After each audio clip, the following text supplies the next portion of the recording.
Hi, and thanks for joining me on my new series all about real estate tips and tricks and things to know when shopping for or selling a house.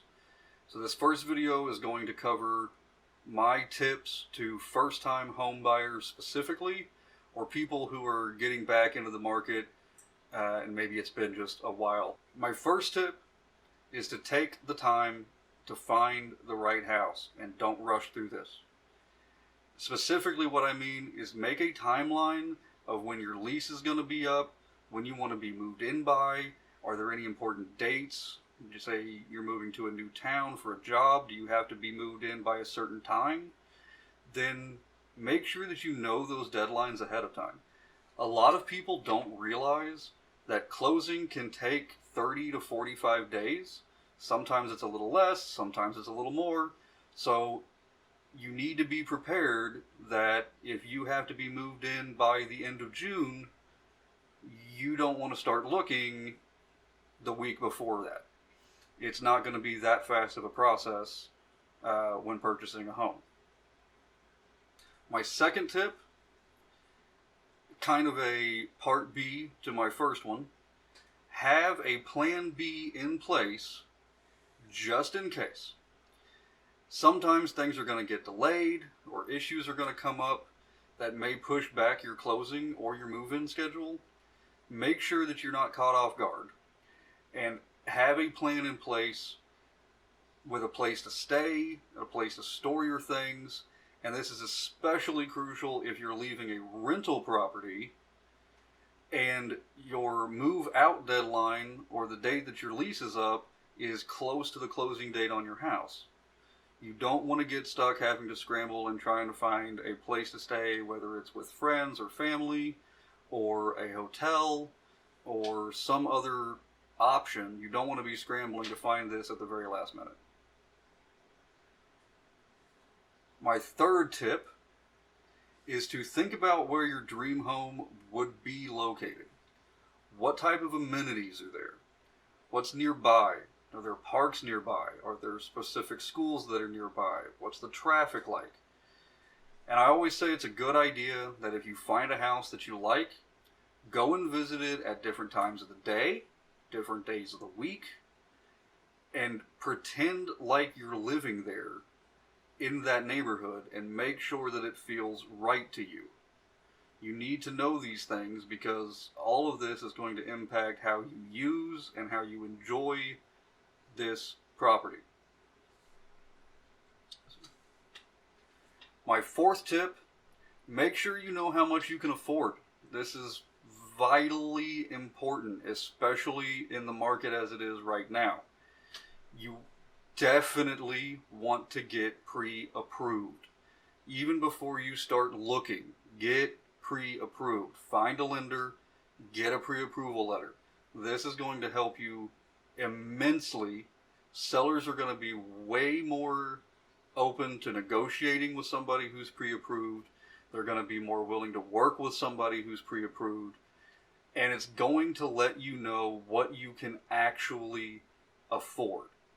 Okay? A lot of people, they're going to look at online affordability calculators, lending calculators. Those are fine. Those are great.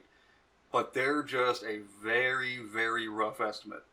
Your lender will be able to nail down and give you a much more specific number through the pre-approval process, and they'll be able to tell you really exactly what you can and cannot afford. But you need to make sure that you have your lender go over their fees and then also ask them about any other fees that can affect your purchase. A lot of people don't remember that some houses are going to have homeowners association fees. There's going to be property tax. There's going to be all these other fees that will change based on the property that you select. And those can make or break whether or not you'll actually be able to afford that house. So stay in contact with your lender. Have them break everything down for you. Have them show you what you can afford and how these different fees might impact your ability to get approved. My fifth tip is to get an estimate from your lender before you even put an offer in on any house. Some lenders will automatically give you an estimate, some won't, but you can ask them for a full line item breakdown estimate of what your costs are going to be to actually purchase this specific home. You want to know not only what your monthly payment is going to be, you need an estimate of your property taxes. Sometimes they can give you an estimate of your utility costs that are going to be there. And importantly, you need to know what the fees for your closing costs are going to be. You may be approved for a $200,000 mortgage, but you might come to find out that you need $15,000 at closing, due at closing, and so you need to be prepared that is your mortgage going to be able to help cover that? Are you going to have to come with that money out of pocket? You need to know, is that $15,000 going to make or break the sale? Number 6, get quotes from at least 3 lenders. A lot of people will go out and they'll take the first lender that they talk to, or the bank that they normally have their savings account at or their checking accounts at. They'll go to them because they're familiar. You need to do at least 3 quotes from 3 different lenders, because you might find that a lender gives you better terms, better interest rates, discounts, promotional items. They may have different things set up for you. They might have different credit requirements that give you more favorable terms. So it's a good idea to go with at least 3 lenders and then pick the one that makes the best sense to you. Sit down, read their quote, read the fine print, and decide which one makes the most sense for you financially.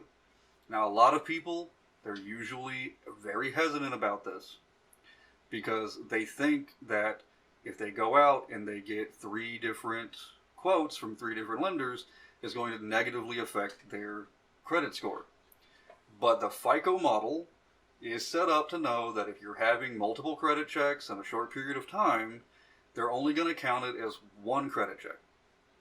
Don't have to worry about your credit being negatively affected by getting 3 quotes, but do be mindful you need to do all of these quotes within a short period of time. A lot of places will say that, if you do them all within 30 days or 20 days, then it won't have an effect on your score. I recommend do it in no more than 14 days to just play it safe and be sure that it's not going to affect it. Look that up. Talk to lenders, but that should be the case. Number 7, you have 3 credit scores: Equifax, TransUnion, and Experian. It is a very good idea that you know what all 3 of your scores are. They generally will differ, and your lender generally goes with the middle one to base your lending offer on.